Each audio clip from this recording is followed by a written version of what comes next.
My name is Andrew Cushman. I'm a director in the Security Engineering and Community Group, and I'm thrilled to be here. I'm thrilled to be here for a couple of reasons. One, because today Microsoft's going to give you a whole track focused on security. We've never done this before.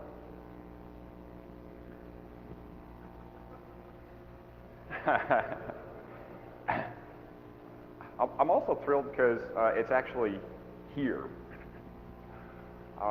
and the waiting's over. I want to tell you that I think I've got the best job in the security industry. In fact, I think I've got the best job at Microsoft. And today I'm going to get to talk to you about how the work that I'm doing and my team is doing is changing the culture at Microsoft and changing the products that we deliver.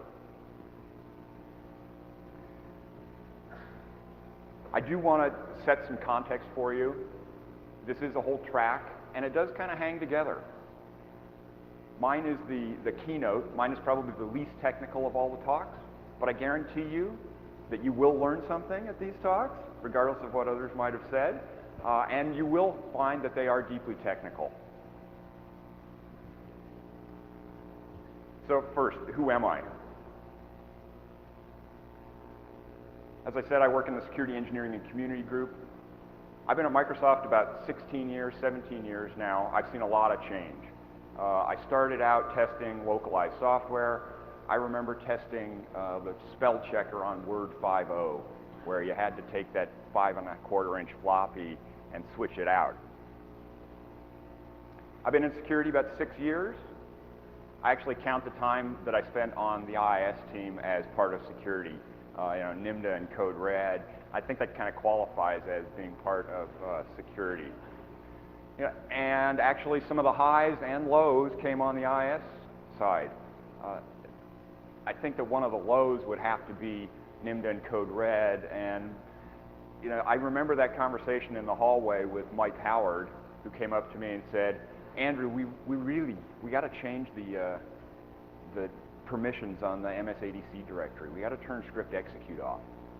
And I said, Mike, you make a really compelling security argument, and I really want to go do that, but I'm particularly worried about the apt compat impact. I don't know if somebody's actually relying on that setting, and then they go to upgrade, and their upgrade breaks. So that wasn't one of the better decisions I made. I should have listened to Mike. He actually sits in the office next to me, and he reminds me on a regular basis that I should listen to him. About 2.5 years ago, after we shipped IIS 6, I said, I'm looking for a new challenge, something new to do. I was interested in security. I ended up on the security team at Microsoft. And my role today is really about outreach to the security researcher community. I'm the bridge between the community and Microsoft. And in some ways, I'm the hacker ombudsman within Microsoft, so that I represent the viewpoints of the research community, and I'm their advocate. So why am I here today? Well, I'm here to talk about the holistic approach that Microsoft is taking towards security. It's an approach it's a holistic approach that delivers changes in how we engineer products from a security perspective, changes the security in the products that we actually deliver, and also changes how we integrate and reach out to the security community. Today's talk is really in 3 parts. A little bit of history and context setting, an overview of SDL, the Security Development Lifecycle, and then also show you some results. Because I did learn that the security community actually wants to touch and feel the things. You remember your algebra teacher back in junior high? She wanted to, it wasn't enough to just show you the answer, to give you the answer, give her the answer. She needed to see the results. You needed to show your work. Well, that's what today is all about, is Microsoft showing you the work so that you don't have to go read a white paper on Microsoft.com and say, another marketing white paper that talks about how great the security is.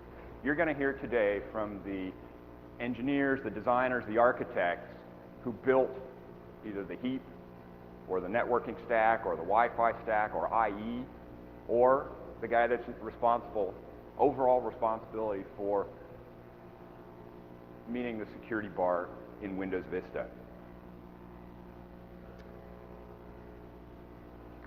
You can read the 3 things that I want you to take away from here, but really the way I have been talking about this lately that I think kind of resonates with people is, you know, it was about 4 or 5 years ago we went to the doctor, and the doctor said, dude, you are seriously ill.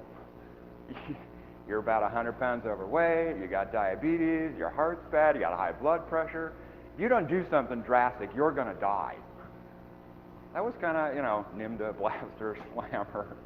That was a pretty good wake-up call. And you know how a lot of people will get that message, and or they'll make that New Year's resolution that says, I'm going to go lose that 15 pounds I got over Christmas. And then January, the gyms are all full.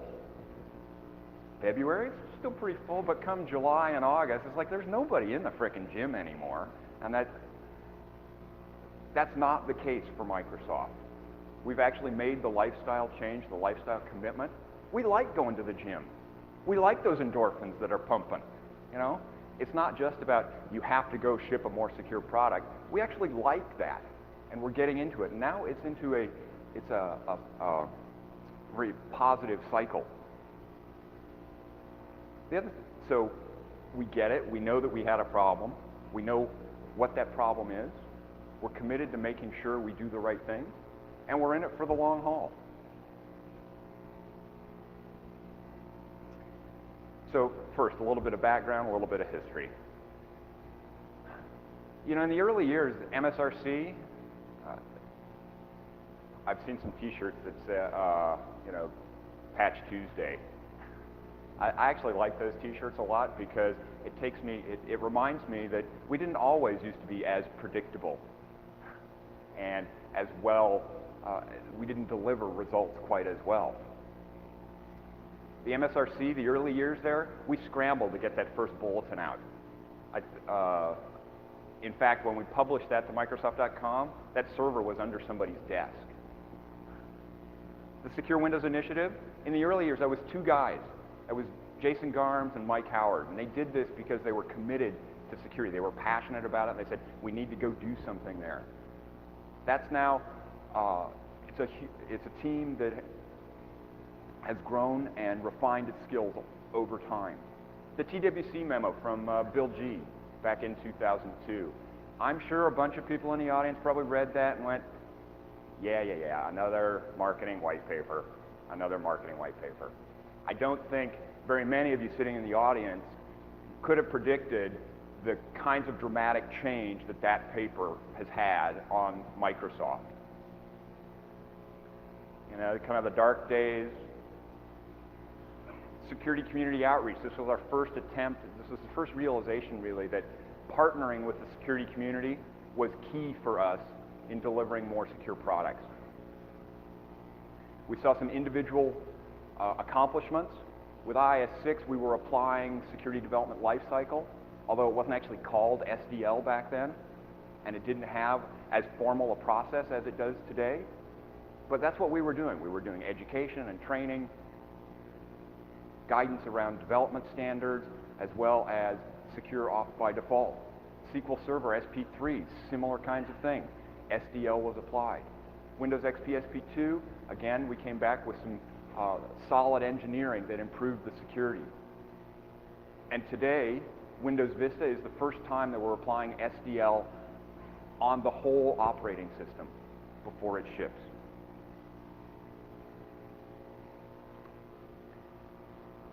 A little bit more context. The ecosystem's changed, and changes rapidly, more rapidly than I can. The pace of change is just incredibly rapid from my perspective. It's no longer about broad-scale attacks. It's now about very targeted, specific attacks. The maturing, the tools and the information that are available to security researchers today is marvelous compared to what it was 10 years ago if you're a security researcher. The other big change here is that there is a lot of money in the ecosystem today. There's always been money there, but there's a fantastic amount of money, and there's, I call it a very hot economy. The inflationary aspects are pretty significant. And money is the primary motivator: adware, spyware, botnets, and bot herders. And frankly, there isn't any stop to this. I don't see the change. I don't see this pace of change slackening any. The other thing I'll highlight is that attack surface continues to expand, and new attack vectors and attack scenarios. And combine that with unlimited creativity on the researcher side. You know, things we used to do are not good enough anymore. I'm not going to read all of these to you. You can certainly see them. You can read them yourselves. But again, the aspect I would highlight here is that the mainstream press, it's not just savvy security researchers that recognize that, you know, the targeted attacks are about corporate or government espionage, or that exactly how much of a motivator money is in the economy. So in that changed ecosystem, it brings new challenges, and it also exacerbates some of the old challenges. So when Microsoft thinks about how do we actually solve some of these problems, these are some of the challenges that we face. You know, researchers and ISVs are at odds. We do fortunately agree on one thing, and that's the top level thing, and that safety for computer users is important to all of us. We kind of disagree on tactics, though. You know, I had this slide written before we traded some mail with H.D. Moore last month. I was like, it was almost verbatim. Yeah, we can agree that computer safety is important, but we disagree on how the best way to get there. Security researchers don't necessarily trust software ISVs. In fact, a big part of my job is to change perceptions, both internally at Microsoft and perceptions of Microsoft in the security research community. A lot of times, in the absence of information, people will go ahead and make assumptions about why certain actions took place. Well, Microsoft must have done that because they're a greedy monopolist, or because they don't understand security, or because maybe the people who work there are just plain stupid. So putting a face on a name, that's a big part of what I do. You know, we've been talking about responsible disclosure versus full disclosure for you know, more years than Steve Lipner's been alive, I think. And the changed environment hasn't given us we haven't figured out what's the answer there yet. It's one of those problems that is exacerbated. The changed threat landscape is another huge challenge for us, and this also has implications for responsible disclosure versus full disclosure. You know, the shrinking delta between publishing details of a vulnerability and exploitation of that vulnerability puts users and Microsoft customers at more risk of full disclosure. And lastly, vulnerabilities have value in an above-ground economy. If a researcher can get $10,000 from iDefense, you know, $10,000 from iDefense, attribution in a bulletin from Microsoft. Let me see. Depends on where they are.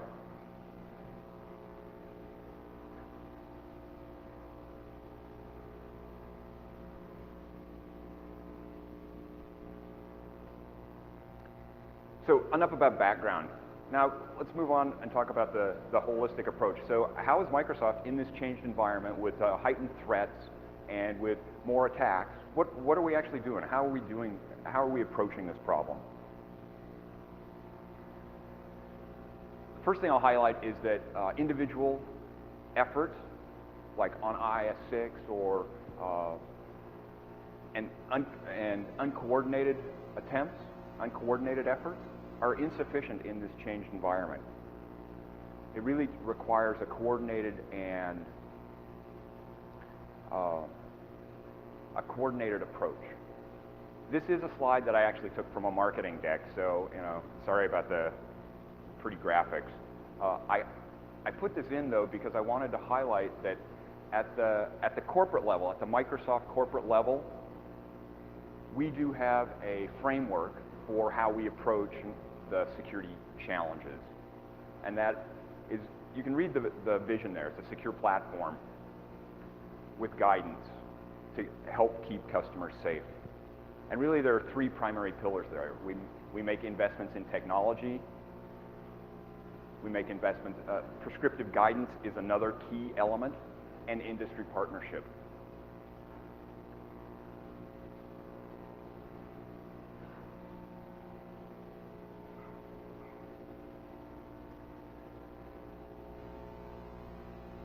So that's at the Microsoft corporate level.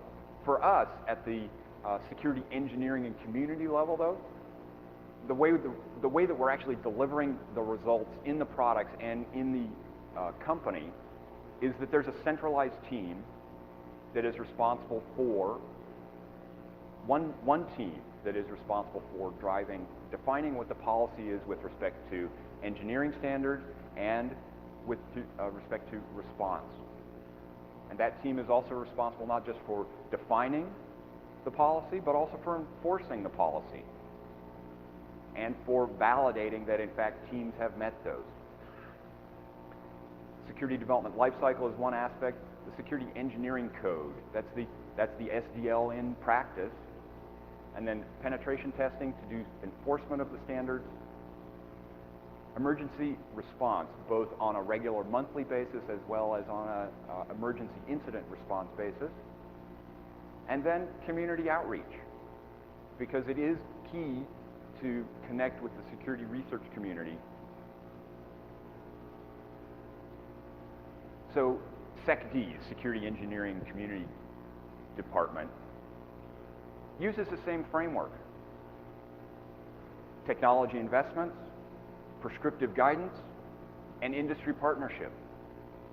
So I've got much more specifics on this slide about what some of those kinds of things are. In terms of technology investments, /GS for the compiler or PatchGuard, some of the heap mitigations, analysis tools and fuzzing tools.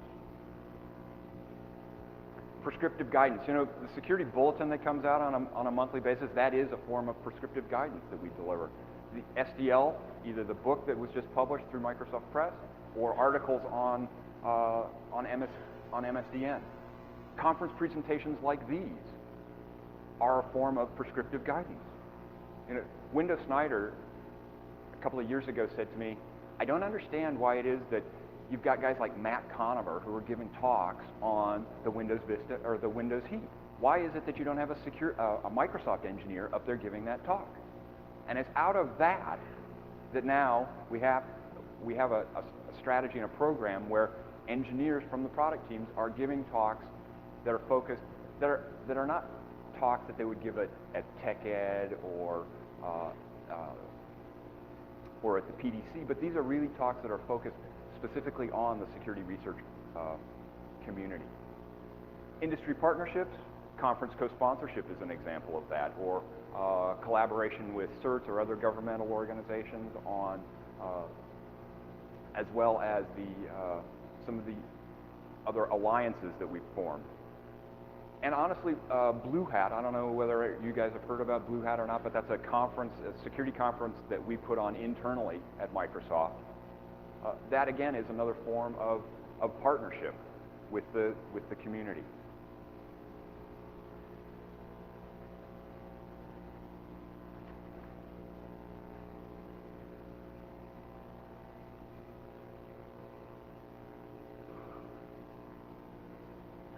So I've given you the framework. I've talked a little bit about the vision, where the vision really for the security engineering group is to embed that culture of security both within the product teams and within the products. I want to highlight start talking at this point about the security development life cycle. As you can see from the slide, it is a end-to-end process. It starts at the beginning with defining security requirements, and then there are milestones along the way for threat modeling or for penetration testing, as well as the key element here is the final security review. There are all products that must pass a final security review in order to ship.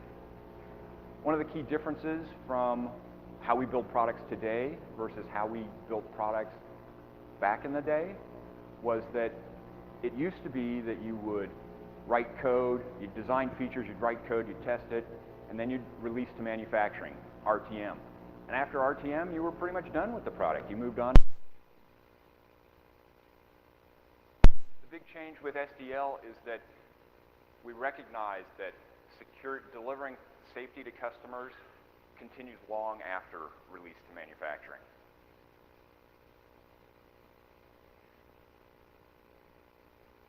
I've got two slides on SDL. One is so that you can see that it's an end-to-end process, beginning path to RTM. And the second one is so that you can actually see that this is that it's a closed feedback loop. I also want to highlight here that the blue on the outer side that was how we did products normally. You'd go, you'd get an idea, you'd create a spec, do some development work, some testing, a couple of milestones along the way, beta testing. SDL doesn't fundamentally change those milestones or how engineering teams go about their work. It does fundamentally change the specifics of how we work and the output and the deliverables. So we took the security milestones from SDL and aligned them with existing milestones, so that you can see that security testing is included with internal testing. I will highlight one other key aspect of the SDL, which is process, education, and accountability are key elements, the fundamental elements of SDL. It defines a process that is company-wide, standards for which compiler you use or how you track bugs, how threat models should be written. There's education as well, and education is actually a key piece of this, because what we really need developers to do is to internalize the need for security. Mandates only go so far. The other key aspect of SDL is that there is accountability built right in, so that individuals have to go and accountability is built in how we actually measure and track security on an ongoing basis, whether that's from training or whether it's automated tools that actually determine which compiler version was used or whether threat models were actually written.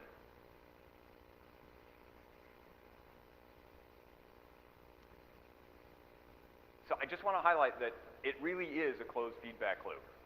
SDL is not a crap circle like some of these. I mean, deploy, update, support, terminate, and back to deploy, that doesn't really make a lot of sense, right? Or from conception all the way through to maturity phase and then back to conception, not so much. But you can see that with SDL, it really is. From incident response and the security and the learnings from the Security Response Center, we actually take that, we do root cause analysis on every single one of those vulnerabilities, and we then feed that back into our development processes about what went wrong and how do we avoid this in the future. We've got automated code analysis tools or other automation. What wasn't there? How did we miss this one? So SDL applies across all divisions at Microsoft and across all businesses. As I mentioned, it defines the incident response as well as the update requirements. So if you think back to a couple of years ago, there were any number of times where patches didn't install, or you couldn't use deployment tools, MBSA wasn't always correct. The Microsoft Security Response Center defines those standards and enforces them across the board in terms of timeliness and completeness and quality. We have another team called the Secure Windows Initiative that does that as well on the engineering side, that defines them and then validates them. But SDL is not a one-size-fits-all. As I mentioned, a mandate isn't going to actually deliver more secure products. A mandate will deliver a checklist that's completed, and it might also teach people how to actually game a system. But success really depends upon internalizing the learning. And so the final product security profile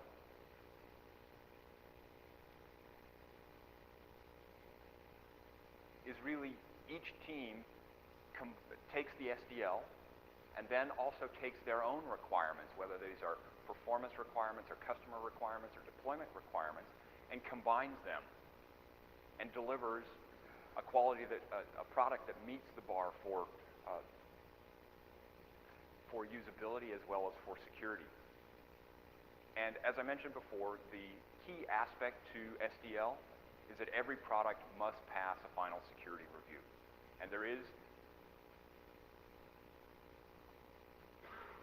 a team of passionate engineers who actually do penetration testing. They'll review threat models. They'll actually then come in and do code audits and feature reviews. And if there's a problem, the report that goes back to the teams is, here's a problem that prevents you from shipping. You should go back and correct that problem, and then come back and reapply.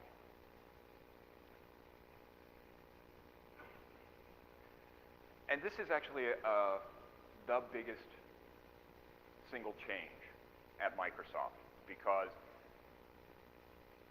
it was always features first. And if I'll just take IIS as an example of this. With IIS 5, everything was turned on by default, because the way employees got rewarded was by writing code and then seeing their code ship.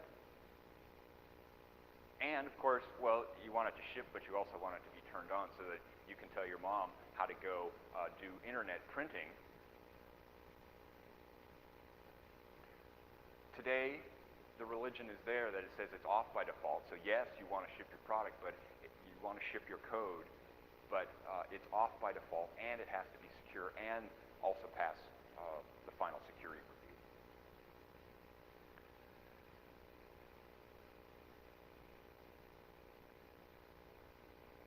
I've talked a couple of times about mandates and about how really the success depends upon engineers getting it.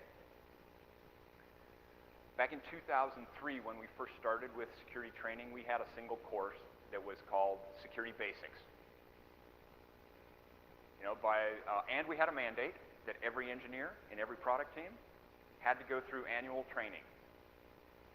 By the time 2003 or 2004 and 2005 came around, and people are starting to complain, it's like, well, I already took that class, and I didn't learn anything the first time. Why should I go back and take it again? That's an example of the mandate not necessarily working. We came back and we said, training is a key element of this, so that you give engineers the tools to actually do this themselves. We now have a couple dozen classes that are focused on a per discipline basis, whether this is targeted at a developer or a tester. We even have classes that are security for management, because it does actually trickle down. Secure coding practices, and this is an ongoing effort. We've got a couple dozen at this point. We'll continue to develop more. That's internally developed training. One of the other kinds of training is externally developed and deliver it to an internal audience. When I was on IIS, one of the turning points for us was NIMDA and Code Red, where every single developer, tester, and program manager on that team took it personally. The amount of pain that was caused to customers because they were running the product that they developed, that was a real shock to those individuals. And it was a visceral learning experience for us. And I know how powerful that was because it personalized that learning, and it really helped individuals internalize it. Now, I don't want every product team at Microsoft to have to go through that, but I do want every developer to actually have that same sense of, that same visceral feel for exactly how bad things could get and how responsible they are. One of the ways we do that is with Blue Hat.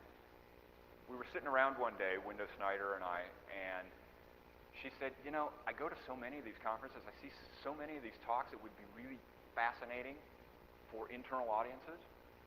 And much as Jeff would love us to send 10,000 engineers to Black Hat, that's not really feasible.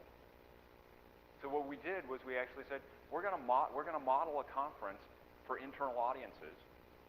We call it Blue Hat because the background on the full-time badge is blue. So there's a nod to Jeff. Windows said, oh, there's so many engineers that need to know this. And I came back and I said, you know what? Actually, there's a bunch of execs that really need to get the feel for this as well. Need to get that gut punch, that reality check on exactly how things are. So we've done 3 of them so far, March, October, and then March again this year. And you can see that some of the speakers we've had.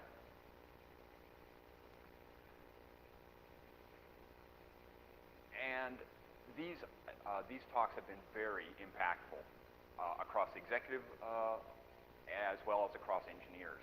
So Johnny Long got done talking about Google hacking, and one of the engineers from the SQL team went back to his office. And the SQL team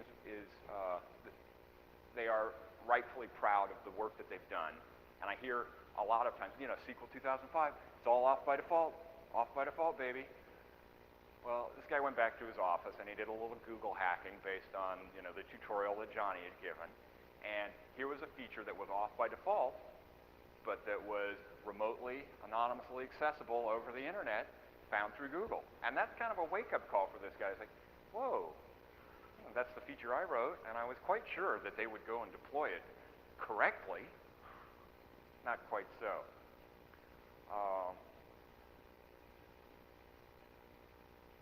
Oh, and there's another one. You know, you saw that HD's name was up there a lot of times, and there were a number of other folks from the Metasploit project that have also come and presented. And there are people on my team that actually accuse me of being a Metasploit fanboy. And you know, yes, okay. The reason Metasploit comes back over and over again is because that is, I need execs and I need engineers to really fully understand the powerful tool set that is available to anybody who wants it, free to download, and exactly what that can do. There was, you know, this last March, HD was presenting on Metasploit 3, and he talked about, yeah, we rewrote the license agreement, and then we've also created a 513C,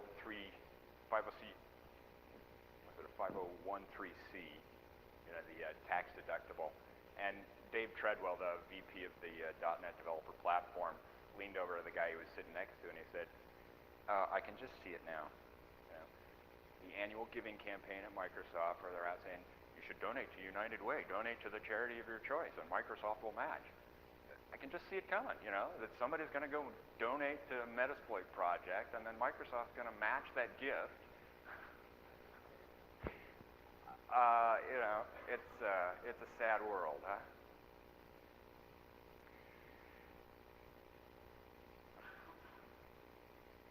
So these been impactful in other ways as well, and for executives. So Scape came and talked about temporal return addresses. You know, if any of you have seen that talk or read his paper, it's pretty interesting from a research and an engineering perspective. The actual applicability of that to widespread exploitation is probably not all that great. But as he was up there talking about this, I leaned over to Jim Alchin and I said, you know, Jim, this is just like the kind of report the performance team comes and delivers. It's that quality of research, it's that quality of presentation and deliverable. And Jim was actually just astounded. It's like, wow, where did this guy even come up with the idea, first of all? And then why did he go spend all that time? So that's the power of the community that I needed to make sure individuals understood there. Again, another example is Halvar Flake came and presented on bin diff. And you know, there's a difference between telling and seeing. Just like I said to you guys earlier, you need to touch it and feel it, and we're here to show our work. Well, you know, we'd heard for a long time that you could actually go and do binary diffing, and then you could quickly identify where you could take a patch from Tuesday, and then you could quickly identify where the vulnerability was. Well, it's, you know, at a theoretical level, yeah, I get it. But to actually see Halvar demonstrate that, and then in a matter of during his presentation of 30 minutes, he actually takes the last patch and reverse engineers it, and then graphs it and says, here's exactly where the flaw was. And then, yeah, it took me another 4 hours to write the exploit for it. That has a bit more power.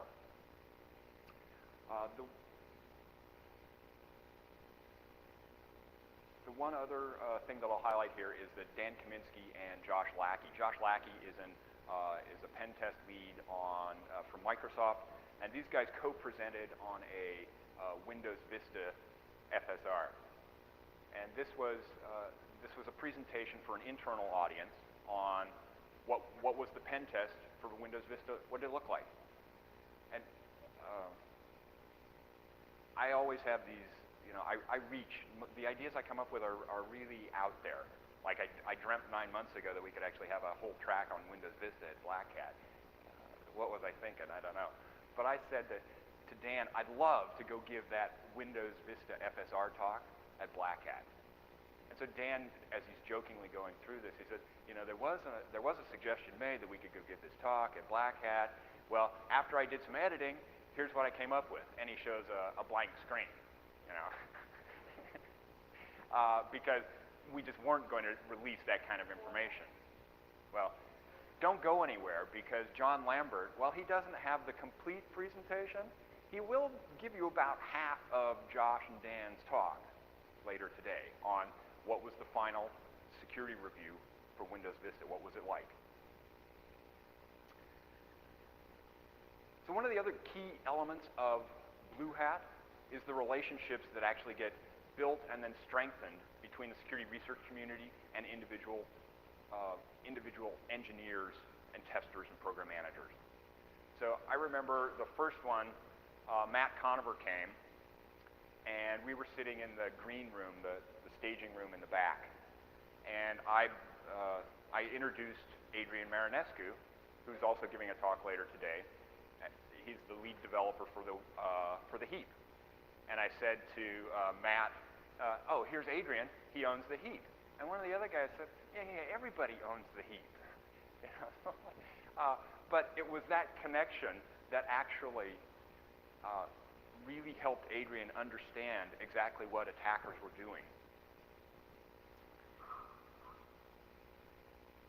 And it's those relationships and that dialogue that really is the essence of the security outreach, security community outreach. A lot of people say, why bother? I think there's some companies down in California that say, why bother? You know, you're just pandering to these guys. Well, security community outreach is not marketing, and it's not just pandering. It's really about dialogue to see how jointly we can protect customers. How we do this is we engage the community to personalize the engagement with what would otherwise be a relatively faceless corporation. We participate technically with the community. And this is a challenge for us because it's difficult for us as we build tools internally to do fuzzing or to do other testing. It's difficult for us to actually go and release those because we have a lot of customers that still run on NT4 or Windows 2000 or IE5. And as we use those tools to make improvements in Windows Vista, I'd like nothing more than to actually give back to the community and contribute in a meaningful way. I can't do that though. So at this point, our contribution back to the community is in the form of Windows Vista or improved security products, so that we're taking away the low-hanging fruit. If you think about low-hanging fruit and how easy it was to find vulnerabilities in Windows in years past, I was like, we've taken all those watermelons that were lying there on the ground and we've removed those. So our contribution back to the community is to actually make you work harder to find the remaining vulnerabilities and advance the state of security science that way.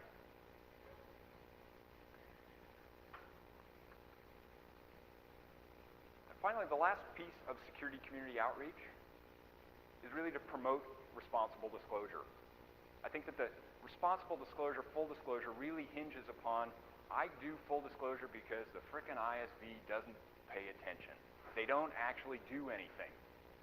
So here's an opportunity for Microsoft to communicate back and say, actually, we're taking steps and here's exactly what we're doing. And a big piece of my activities are explaining the complexities of delivering commercial software to 500 million users. It's not as simple as, you know what, I'm just going to go write the code, compile it, and post this to some random website. So it's having a relationship means that you can then, on an ongoing basis, have dialogue about how best to protect customers. And for me, the goal is to coordinate the release of vulnerability details and the update. And this really is then the transition into security response. In the past, we released a patch whenever it was ready. Today, we're in a different world. We have a well-defined process, both for managing the monthly releases as well as emergency incident response. The all-up goal is to protect customers.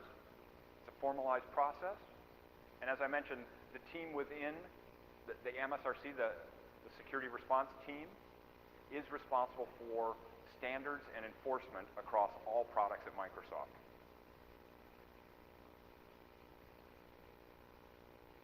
On the monthly side, it starts with the report of the vulnerability.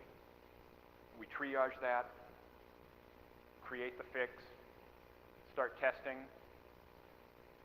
We're in continual dialogue with the security researchers.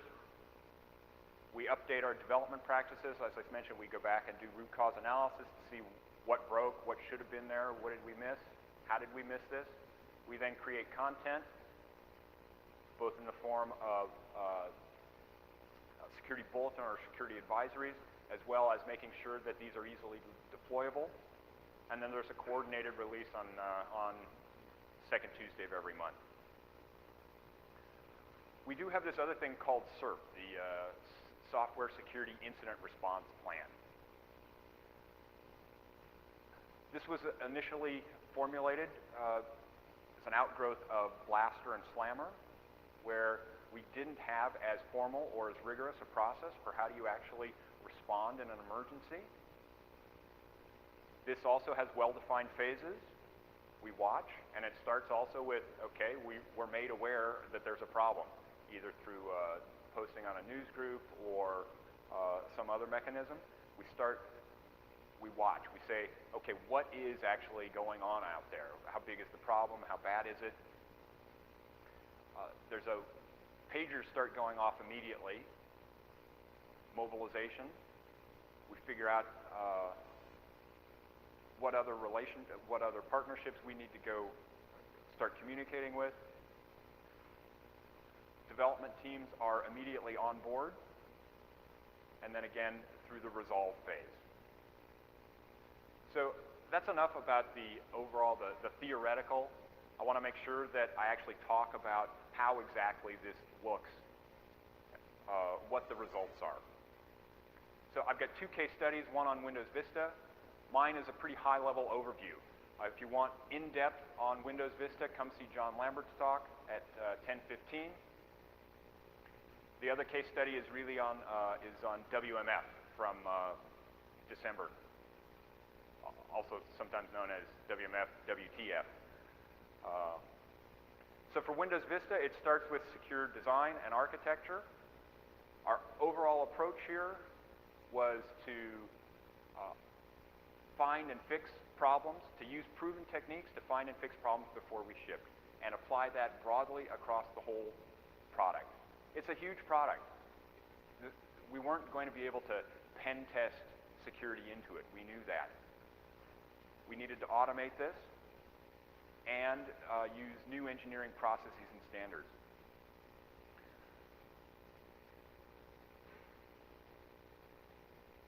I've got a comparison for Windows XP and Windows Vista and how this actually looked. So in Windows XP, there was training. We asked teams to do threat models. We did component level reviews. The code was written. It was code reviewed by a buddy, and then it was checked into WinMain.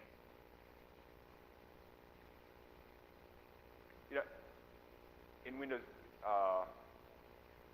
and then across all code with Windows XP, there was also security bug tracking, and there were automated code analysis tools that were used.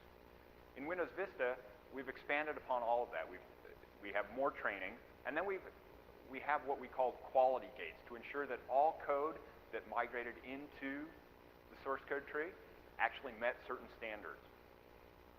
From a security perspective, some of those security basics, that security quality gate, was that you had to run prefast, the automated static code analysis tool.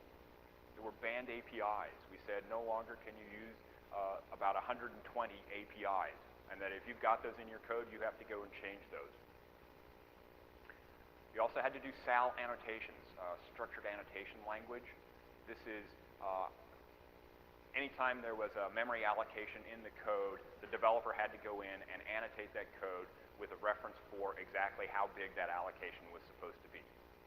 The beautiful thing about this is that that actually helps the tools get smarter. We also had quality gates around privacy and reliability. So, and in addition to security bug tracking and prefix, we also did threat models across every feature in Windows Vista. Weak crypto removal, service hardening, additional mitigations, whether these are in the form from a compiler in the form of /GS, privacy review, as well as applying SDL to third-party code. There's a lot of third-party code that actually ships in Windows as binary, or where we also have source. So SDL has applied to those as well. So that applies across all features. We then also took a look at what are the especially high-risk things. What has a connection to the internet? What accepts anonymous data? And in those, we actually did in-depth design and attack surface review, in-depth threat models, penetration testing. There were numerous security consulting companies that have worked over the last 8 months on pen testing and feature reviews for Vista.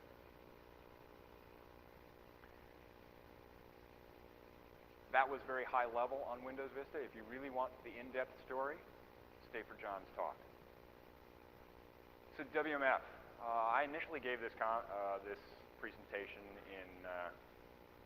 in February, and WMF was still fresh in everyone's mind. And there was a lot of talk about, guys, you know, there were third-party fixes available very shortly thereafter. What's up with you guys? You know, researchers on the outside are faster, smarter, better than the engineers on the inside? This slide is the high-level one, and then I have a bit more detail on the next one. Things I want to highlight here are that from December 27th to January 5th, that was essentially the time frame that we're looking at here. We first noticed it on the news groups on the 27th. Teams were immediately assembled. Pagers went off, and teams were assembled, and we figured out exactly what the problem was, where the fix was. We started outreach to partners to help with AV signatures and other mitigations.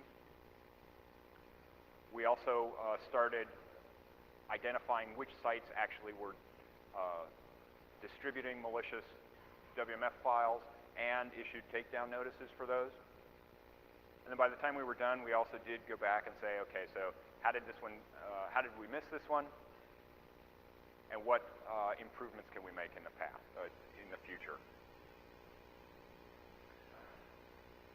So it was within a day that the team actually had identified exactly what the problem was, had coded the fix, and was smoke testing a buddy build of this. But in between that day and when we actually released, there was a lot of testing that went on and a lot of validation of the fix that went on.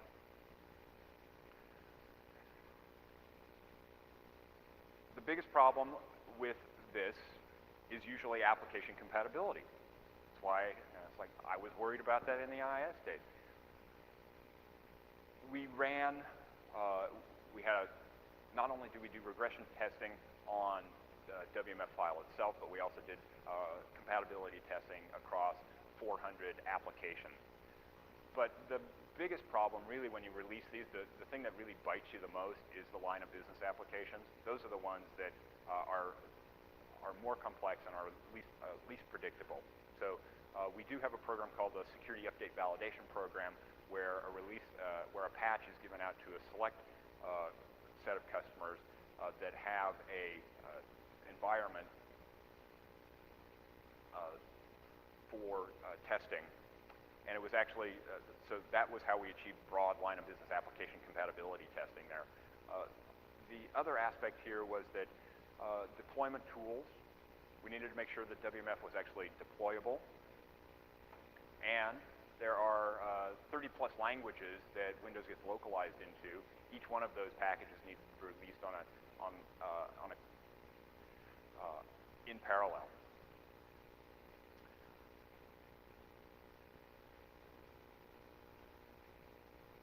I am just about out of time, and I'm at the end of my deck. So the things that I want to highlight for you are that, as I mentioned at the beginning, we went to the doctor. We got some pretty strong feedback from the doctor. In this case, the doctor really was the security community that gave us a pretty strong message about where we were going or where we needed improvements. I want to highlight that we have really made a lifestyle commitment here. We're still going to the gym. We still like it. And in fact, we've turned that corner. You know, there are times when you're going to the gym and you say, I don't really like my trainer. He makes me work too hard, or he's too aggressive, or, you know, it's pushing me too hard. I think I'll fire that one and get a different one. Now, we don't have the luxury of firing the security community and getting a new trainer. And that's okay, because we actually are now seeking out the community so that we get the feedback as early and as positively as possible. The other thing I'll highlight is that it's not rocket science. Your company could do this too. Anybody could do this. It takes commitment. I think the key thing is commitment at the executive level and a strong centralized team that has the ownership and the accountability to go drive change. Last thing I'll highlight is we're listening. Give us feedback. There are Windows Vista DVDs out by the Microsoft booth in the lobby. Go ahead, pick one up, take it home, take it for a spin, send us some feedback. We do have, like I said, this wasn't a highly technical talk. The next ones are, in fact. Abalade is going to give you a tour of the new TCP/IP stack. He said that this was going to be a whirlwind tour through the debugger. Adrian Marinescu is going to talk about Windows Vista heap enhancements, Wi-Fi, opening the kimono. That will be, you'll hear multiple references there to, here's what we learned, here's what Dino and Shane came and talked to us about at Blue Hat, here's how that's actually ended up in the product. IE7, and of course my favorite of all is John Lambert's talk about Windows Vista Security Engineering. So with that, I'm done. If you've got security vulnerabilities, I would remind you that secure@microsoft.com is a great place to send that information. I do have a couple of minutes for questions, if anybody's got any. With that, I thank you, though. Yes?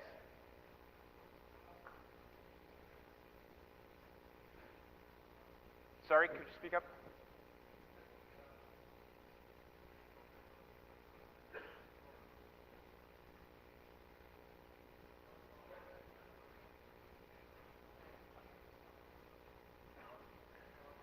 So the question was, initially you said you weren't going to release a WMF patch early, and then you came back and reversed that decision and did. The initial statement that we made was that we think testing will be done. We don't think we'll be done with our testing until the second Tuesday of January, and that's when we plan to release.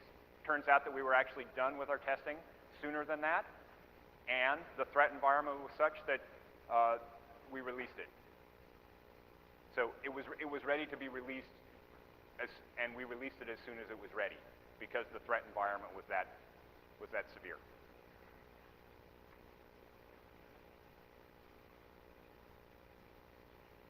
Any other questions? Okay, thank you very much.